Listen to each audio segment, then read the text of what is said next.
আজি আমি অর্থনৈতিক বিভাগ আর রাজনীতি বিজ্ঞান বিভাগ আর আইকিউএসির সহযোগত আমি ন্যাশনাল সেমিনার আরম্ভ করেছো। ন্যাশনাল সেমিনারের টপিক হল আমার সাস্টেইনেবল ডেভেলপমেন্ট ফর আত্মনির্ভর Bharat a self reliant initiative. আমি অলওয়েজ থ্যাঙ্কফুল থাকিম আইসিএসএসআর ওচৰত তেওঁলোকে আমাক স্পন্সৰশিপ কৰাৰ কাৰণে আমি উইল ৰিমেইন গ্ৰেটফুল টু আইসিএসএসআৰ। আৰু আমাৰ এই সেমিনাৰখনত ৰিসোৰ্স পাৰ্সন হিচাপে আহিছে নৰ্থ বেঙ্গল ইউনিভাৰ্সিটিৰ প্ৰফেসৰ অৰুণকান্তি জানা স্যাৰ আৰু CIT কোকৰাঝাৰৰ গুণজিৎ শৰ্মা স্যাৰ। তেওঁলোকে আমাৰ টেকনিক্যাল সেশনটো চলাই আছে আৰু আমাৰ নাম্বাৰ অফ পাৰ্টিচিপেণ্ট আহিছে মোৰ দেন 100। সেইকাৰণে আমি পাৰ্টিচিপেণ্টবিলাকে তেওঁলোকৰ পেপাৰখিনি প্ৰেজেণ্ট কৰি আছে। আমি বিৰাট হোপফুল যে আমাৰ পাৰ্টিচিপেণ্টবিলাকে পেপাৰ প্ৰেজেণ্ট কৰা পেপাৰৰ পৰা আমি মানে it will be helpful in policy making and it will be also' helpful in sustainable development fulfil the sustainable development goals. So' সেইকাৰণে আমি সকলোৰে ওচৰত আমাৰ ধন্যবাদ থাকিল। সকলোৱে ইয়াতে আহিছে আৰু পাৰ্টিচিপেট কৰিছে। আৰু আমাৰ কিনোট স্পিকাৰ হিচাপে আহিছিল ডক্টৰ মঞ্জিল বসুমতাৰী ছাৰ, তেওঁকো মই ধন্যবাদ দিছোঁ। আৰু এই সেমিনাৰটো আমাৰ সমাজত আশাৰ বতৰ আনিব বুলি মই আশা কৰিলোঁ। ধন্যবাদ। পাৰ্টিচিপেণ্ট আমাৰ গুৱাহাটী, নগাঁও, তাৰপিছত নৰ্থ ইষ্টাৰ্ণ হিল ইউনিভাৰ্চিটি নেহুৰ পৰা ৰিচাৰ্চ স্কলাৰবিলাক আহিছে। তাৰপিছত আমাৰ হোজাই আছে, তাৰপিছত নৰ্থ বেংগল ইউনিভাৰ্চিটিৰ পৰা আহিছে, পঞ্চানন ইউনিভাৰ্চিটিৰ পৰা আহিছে। চব ডিফাৰেণ্ট পাৰ্টছ অফ কাণ্ট্ৰিৰ পৰা আমাৰ পাৰ্টিচিপেণ্টবিলাক আহিছে। আৰু তেওঁলোকে টেকনিক্যাল সেশন চলি আছে। যেহেতু এক্সাম আৰু আমাৰ admission process both R going on, সেইকাৰণে আমি অনলাইন মোডতে ব্যৱস্থা কৰিছোঁ। আমাৰ 1:30 পৰা অনলাইন মোডটো আৰম্ভ হ'ব। যিসকলে মানে এই ডিউটিবিলাকৰ কাৰণে ফিজিকেলি আহিব পৰা নাই তেওঁলোকক আমি অনুৰোধ কৰিছোঁ তেওঁলোকে যেনে অনলাইন মোডত জইন কৰে আৰু তেওঁলোকৰ পেপাৰখিনি প্ৰেজেণ্ট কৰে। Seminar that has been sponsored by Indian Council of Social Science Research.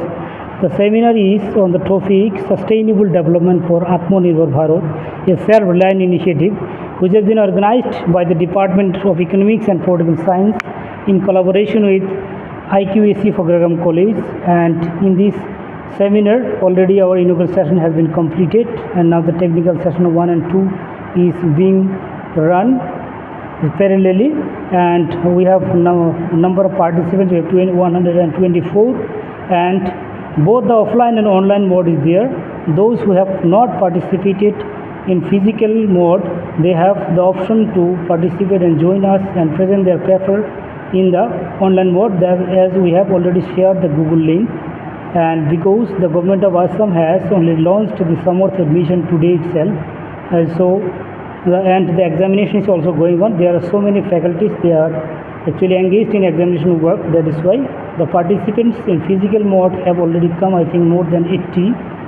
So we are very grateful to all the participants and all the resource persons. The resource persons have come from one from the University of North Bengal, that is Professor Urunganti Jana sir, and the technical session another resource person is Professor Guণজিৎ Sharma sir, and we have the keynote speaker Dr. Monjil Bosmotari. He is the academic registrar board and university, and actually we are really grateful to all of them for their kind presence and making this event a wonderful one.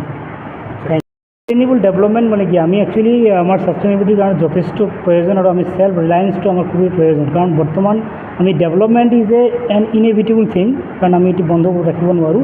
At the same time sustainable হ'ব লাগিব ডেভেলপমেন্টটো। কাৰণ আমি কোনো এটা নেচাৰৰ বস্তু বা natural resources completely নষ্ট কৰি আমি ডেভেলপমেণ্ট কৰাটো কেতিয়াও নিবিচাৰোঁ। গতিকে this is the motto of the our actually seminar, that so that the next generation can get it acquainted with the main things of the sustainable development, so that they can be practical in their lives, they can use the practical tools and techniques so that our natural resources can be protected well. That was the main motto. And here actually the Dr. Sandha Shah is with also me. She is the convener of the national seminar, and she will also share her views.